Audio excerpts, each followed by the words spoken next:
Иртәгә 1 октябрьдә бөтен дөнья өлкәннәр көне декадасы старт ала. Республиканың күп функцияле үзәкләрендә пенсионерлар өчен электрон документлар әйләнешенә түләүсез өйрәтү акциясе башланды. Торак коммуналь хуҗалыгы хезмәтләренә ничек түләргә яки табибка ничек язылырга? Өлкәннәр белән хәбәрчебез аралашып кайтты. Зашли сейчас портал Государственного муниципального Республики Татарстан. Фидаил Гайзатуллин да укый башлады. Торак коммуналь хуҗалыгы хезмәтләренә дистанцион рәвештә түләү мөмкинлеген күптән ишеткән.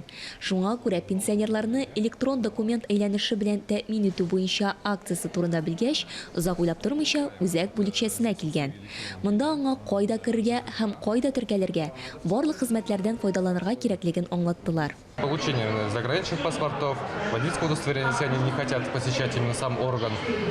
Шит ил паспортларын машина йөртү таныклыгын алу тәртибен аңлатабыз. Россиянең дәүләт хезмәтләре, пенсия фонды һәм Татарстанның дәүләт хезмәтләре порталында хисап язмасын булдырырга ярдәм итәбез.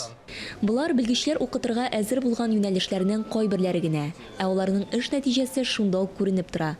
Дистәләгән пенсионерлар белемнәрен арттырган, киләчәктә үзләренә кирәкле күнекмәләрне алганнар. Миңа хәзер хокуклардан файдаланырга кирәк. Хәзер дәүләт хезмәтләре аша пошинаны 30%-ка азрак түләячәгемне белдем. Бу хезмәтләрне мобиль кушымталар аша алу тагын да уңайлырак. Үзәк консультантлары алар белән дә аңлашырга ярдәм итәчәкләр.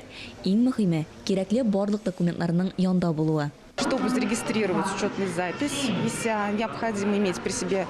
Үзеңә хисап язмасын теркәсәң, үзеңнең паспорт һәм СНИЛС номерын истә тотарга кирәк. Әлеге акция барлык күп функцияле үзәкләрдә 3 октябрьгә кадәр дәвам итә. Айзилә Батырханова, Сергей Павлухин, Татарстан яңалыклары.